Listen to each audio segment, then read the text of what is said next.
오늘 우리가 함께 묵상할 말씀은 시편 118편 19절에서 24절의 말씀입니다.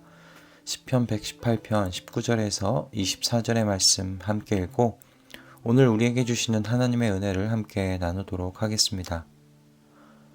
구원의 문들을 열어라. 내가 그 문들로 들어가서 주님께 감사를 드리겠다. 이것이 주님의 문이다. 의인들이 그리로 들어갈 것이다. 주님께서 나에게 응답하시고 나에게 구원을 베푸셨으니 내가 주님께 감사를 드립니다. 집 짓는 사람들이 내버린 돌이 집 모퉁이의 머릿돌이 되었다. 이것은 주님께서 하신 일이니 우리의 눈에는 기이한 일이 아니랴.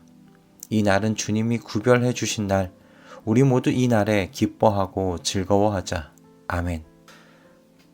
하나님께서 이스라엘 백성에게 주시겠다고 약속하신 가나안 땅은 실질적으로나 주변의 그 정세의 상황을 보아서나 그리 축복받은 땅이라고 말하기는 힘들어 보입니다.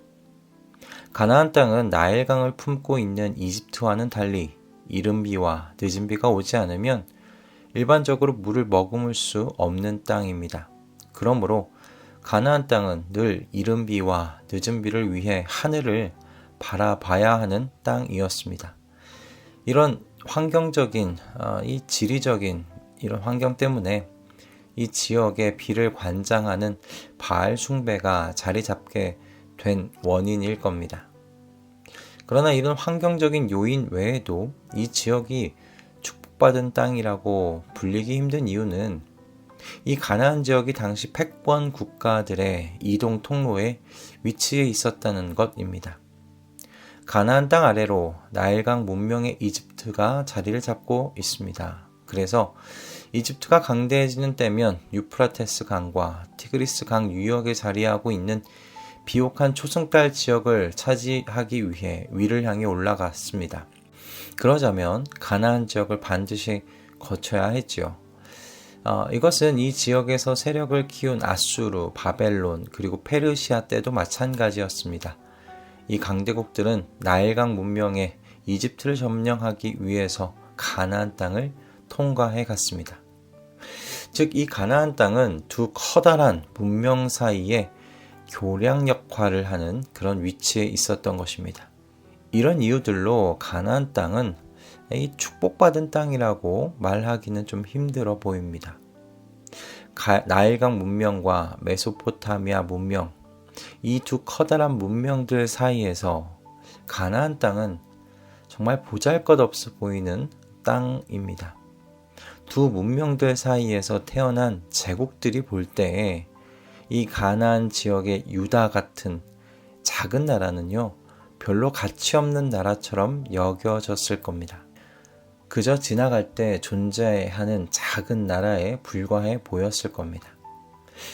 그런데 하나님의 하시는 일이 너무나 기이하십니다. 이처럼 보잘것없어 귀하고 큰 집을 만드는데 필요 없어 보일 것 같은 이 버린 돌을 하나님께서요, 하나님 나라의 집 모퉁이의 머릿돌이 되게 하셨다는 겁니다.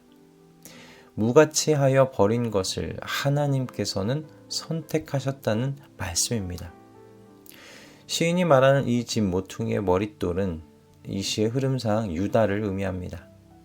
그런데 신약에서 예수님께서 이 시편의 본문을 사용하시면서 당신께서 이 시편에 언급되고 있는 돌임을 주장하셨습니다. 예수님께서 바로 하나님께서 새롭게 계획하고 계시는 새로운 왕국의 중심이라고 말씀하신 겁니다. 그런데 당시 건축자에 해당하는 종교 지도자들과 왕은요, 예수님을 그들의 계획에 쓸모없는 인물로 생각해서 버렸죠. 하나님의 생각은 사람의 생각과 다르시며 사람의 길은 하나님의 길과 다르다는 말씀이 생각납니다. 거대한 두 문명에서 탄생한 제국들이 보잘것없어 보였던 그 유다를 선택하셔서 하나님의 신정국가의 모퉁이돌이 되게 하신 것과 같이 예수님을 새로운 하나님의 신정왕국, 하나님 나라의 기초가 되게 하신 겁니다. 이것이 하나님 나라를 세우시는 하나님의 건축 원리이시죠. 고린도에 세워졌던 고린도 교회를 향한 바울의 말씀이 이와 같은 하나님의 건축 원리를 잘 보여주는 것 같습니다. 고린도전서 1장 26절에서 30절까지의 말씀입니다. 형제자매 여러분, 여러분이 부르심을 받을 때에 그 처지가 어떠하였는지 생각하여 보십시오. 육신의 기준으로 보아서 지혜 있는 사람이 많지 않고 권력 있는 사람이 많지 않고 가문이 훌륭한 사람이 많지 않았습니다. 그런데 하나님께서는 지혜 있는 자들을 부끄럽게 하시려고 세상의 어리석은 것들을 택하셨으며 강한 것들을 부끄럽게 하시려고 세상의 약한 것들을 택하셨습니다. 하나님께서는 세상에서 비천한 것들과 멸시받는 것들을 택하셨으니 곧 잘났다고 하는 것들을 없애시려고 아무것도 아닌 것들을 택하셨습니다. 이리하여 아무도 하나님 앞에서는 자랑하지 못하게 하시려는 것입니다. 그러나 여러분은 하나님의 자녀로서 그리스도 예수 안에 있습니다. 그는 우리에게 하나님으로부터 오는 지혜가 되시며 의와 거룩함과 구원이 되셨습니다. 그래서 하나님 나라의 모든 백성들은 시인과 같이 고백하지 않을 수 없습니다. 이것은 주님께서 하신 일이니 우리의 눈에는 기이한 일이 아니랴. 그렇습니다. 하나님의 백성은 하나님의 나라를 세우시고 그 나라를 확장해 가시는 주님의 모든 일을 보며 주님께서 하신 일입니다 라고 고백하지 않을 수 없습니다.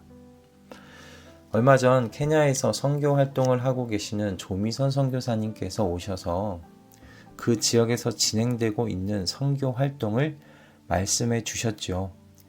선교사님들의 헌신 속에서 참 수많은 어린 생명들이 하나님 나라의 구원의 길로 걸어 들어오고 있는 것을 우리가 확인받을 수 있었습니다. 그런데 참 인상 깊고 감동적이었던 것은 선교사님께서 이 모든 것을 주님께서 다 하셨습니다 라고 고백하셨을 때입니다. 선교지에서 있었던 활동 하나하나를 말씀하시면서 끝에 주님께서 다 하셨다라고 말씀하시는 것이 참 얼마나 큰 감동과 감격을 가져다 주셨는지 모릅니다. 선교지의 문화와 상황 속에서 저희가 후원하고 계시는 선교사님들은 보잘것 없으신 분들처럼 여겨질 수 있습니다. 아직 정규 신학 공부 마치지 않으셨고 설교 훈련도 잘 받지 못하셨습니다. 다듬어지기보다 마치 야생에 굴러다니는 돌처럼 보입니다. 그러나 하나님께서는 이와 같은 분들을 사용하셔서 하나님 나라의 한 모퉁이를 지금 세워가고 계시는 중이십니다. 사람의 눈에는 그러므로 하나님의 이 하시는 일이 기이하기만 합니다. 이것이 주님의 문이다 라고 기도한 시인의 기도가 그래서 좀 크게 공감이 되었습니다. 세상이 보기에 보잘것없는 돌들을 하나님 나라를 세워가시는 귀한 돌들로 하나님께서 사용하시니 말입니다. 세상의 권세자들이 버린 돌 예수 그리스도를 하나님 나라의 유일한 구원의 문이 되게 하셔서 수없이 많은 사람들이 그 문을 통해 구원을 얻게 하셨습니다. 그리고 이 세상에 보잘것없는 인생들을 예수 그리스도를 향해 나아가는 구원의 문들로 사용하시는 하나님이십니다. 보잘것없는 이 인생을 하나님 나라를 세워가시는 귀한 재료로 그렇게 되게 하신 하나님의 기이한 일을 찬양하는 이 아침이 되었으면 좋겠습니다. 그래서 하나님께서 허락하신 이 날을 우리가 감사와 기쁨으로 신실하게 살아내는 또 이 한날 되기를 기도하는 아침입니다. 모든 걱정과 염려는 등 뒤로 우리 버리시고 하나님께서 선택하신 하나님 집의 한 부분을 담당하는 돌로서 자부심을 가지며 신실하게 이 하루를 구원의 문들로 살아가시는 저와 여러분 다 되실 수 있기를 주님의 이름으로 축복합니다. 할렐루야. 기도하겠습니다. 주님, 사람들이 내버린 돌을 집 모퉁이의 머릿돌 되게 하신 주님의 이 일이 너무 기이하여 사람들은 쉽게 믿지 못합니다. 그러나 하나님의 백성은 이것이 하나님의 나라를 세우시는 하나님의 건축 원리임을 믿음으로 고백합니다. 우리가 바로 이 주님의 일하심의 수혜자들이기 때문입니다.